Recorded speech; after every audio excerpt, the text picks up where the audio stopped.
What's up, Space Monkeys? I have some bad news for everybody today. I'm going to be doing a show about the efficacy of the vaccine, and there is conflicting evidence out there. There are two studies right now that have studied the Moderna and the Pfizer vaccine and their efficacy on both the UK and the South African variant of COVID. And one of those studies, which has been plastered all over the internet, is from the University of Texas. And that one is telling everybody that there is no reduction whatsoever, or a very slim reduction in efficacy for the more pathogenic variant, which is the one from South Africa. Now, more pathogenic means it's easier to catch. It's not quite as deadly, but it is easier to pass on and to catch from others. This study is bogus, and I'm going to give you 3 reasons why it is. There is another study going around which is getting no press whatsoever, and I want to thank Mike Figueredo at the Humanist Report for pointing this study out to me. It is in Nature, the journal Nature, and it is a very good study, and it is saying that the Pfizer vaccine is next to useless against the new variant. So I'm going to clear up for you guys why these why this first study is really bad and why the second study is really good. So I want to point out, I have a background in medicine. I am a doctor. I am not an MD.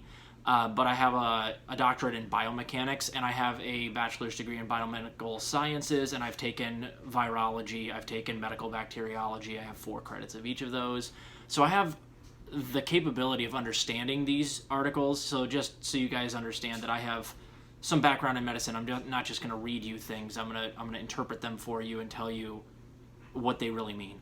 So I'm going to really quickly just read something that was in the Irish Times. This is talking about Pfizer telling everybody that their vaccine is only slightly less effective against the African variant. And I'm going to read this to you verbatim, and you guys see if you can catch the issue. The study by Pfizer and scientists from University of Texas Medical Branch, which has not yet been peer-reviewed, showed a less than 2-fold reduction in antibody titer levels, indicating the vaccine would likely be effective in neutralizing a virus with the so-called E484K and N501Y mutations found in the South African variant. So I read this, and not just this, I read the study. In that statement right there, there's 2 huge flags that show that this is bogus. The first thing that they say is the study is by Pfizer and scientists from the University of Texas Medical Center. So there are scientists employed by Pfizer studying the vaccine created by Pfizer. That is fox guarding the henhouse. It is a conflict of interest. And of course they're going to tell you it's just as effective. They have a vested interest in it being effective. So how did they do it? There's a second problem in here, and I'll go over that in a second. But how did they do it? The Texas study is in vivo, meaning they took a substrate that looked like the COVID spike pattern, which COVID is it's a virus and has spikes all over it. You've seen how that looks. And the way that you can bind to those is by their spike pattern. So, and that's how you also can identify certain viruses, is by their spike pattern. So what they did is they created a spike pattern similar, but not exactly the same, to COVID-19, and then they tested their vaccine on that substrate in vivo, which is not in humans. It's in a lab dish, which is far less legit than in vitro, which is when you test it on humans and on living tissue. So, and they found that it worked against that substrate, which is very similar to that of COVID, and had a less than a 2-fold loss in efficacy against the South African variant. So there it is. They created a substrate that isn't exactly the one that COVID has. So who's to say whether or not it's actually going to work once you transfer it to in vitro? That's strike 2. And then the last thing here that they said was, of course, it's not peer-reviewed. So it says right here, which has not been peer-reviewed. And when it does get peer-reviewed, I imagine they'll be like, this is not a good study, or it at best is not nearly as good as the other study. So 3 strikes. Pfizer is fox guarding the henhouse. They have scientists doing the study And then they're like, oh, well, Pfizer's vaccine is safe, says Pfizer scientists. That's circular reasoning. It's bogus. That should be the first red flag. Second red flag, not peer-reviewed. Third red flag, it's in vivo, not in vitro. They didn't even get the substrate exact. They just made a synthetic substrate, and they're like, well, it works on this synthetic substrate that is pretty close to COVID-19, so I guess there must not be any loss in efficacy. It's a bad study. Bad study. And yet this is the one they're pushing because, of course, it fits their narrative that the Pfizer vaccine and the Moderna vaccine are much more effective against the new strain than they actually are. So the second study is in Nature, and this is a very, very good study. Peer-reviewed, which means that it's gone through a bunch of other scientists who are in the field, and they're experts, and they read it and they go, yeah, this is legit. And I've read it too. It's a very in-depth study. It's awesome.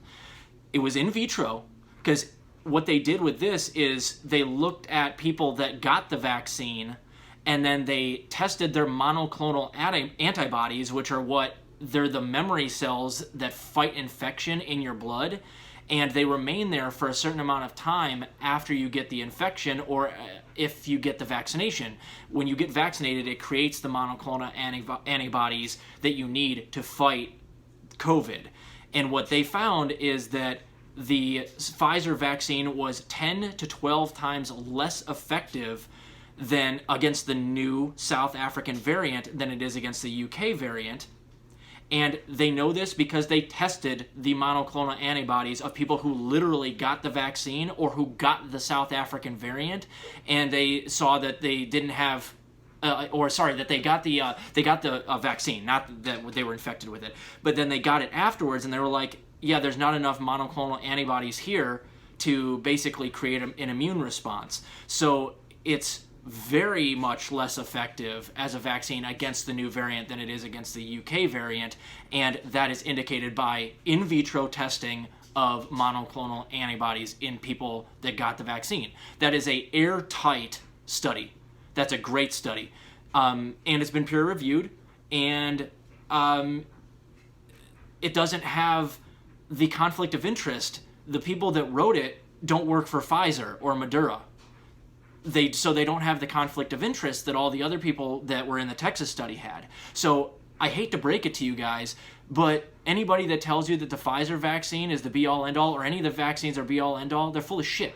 Now, they're propagandized, I'll give you that. Not enough people know enough about medicine to be able to tell the difference between these studies. And certainly the mainstream media is going to bury the Nature study because it obviously sheds so much doubt on the efficacy of these vaccines, which Biden and everybody really, really needs and wants to be really effective right now. And they're going to pump up the University of Texas study, even though it's a bad study, because it gives them their confirmation. It's confirmation bias. It says, hey, look we did it. We created the vaccine that's like over 90% effective on all variants. This is the miracle vaccine, according to this really bad study that doesn't actually have a very high degree of value on the hierarchy of how studies are supposed to be done. It's a very weak study. So unfortunately, guys, I wish I had better news for you, but the vaccines are not going to work.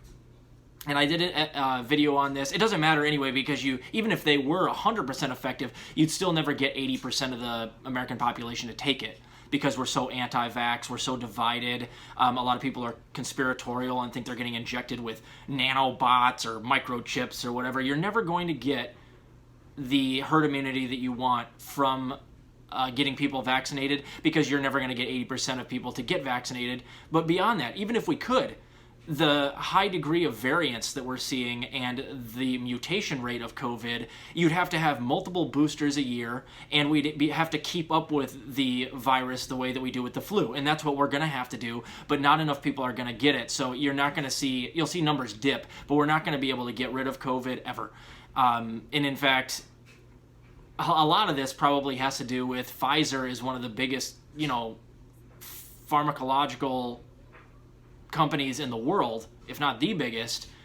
Of course, it benefits them if they're the ones that come up with the miracle vaccine, and then, of course, the politicians can just ignore that it doesn't actually work against all the variants, and it makes their they push it to the American people, and it makes their donors who are at Pfizer a lot of money because they're the ones that came up with the most effective vaccine that all the politicians are saying is safe. So, hate to burst your bubble, everybody. Vaccination is not the answer. At best, it's a Band-Aid on an enormous gaping wound. We need to do a lockdown, but nobody's listening to me. And what do I know? I'm only a doctor. I'll talk to you guys later. I'm going to do an episode in about a couple of hours once I do some work on my car. We'll see ya.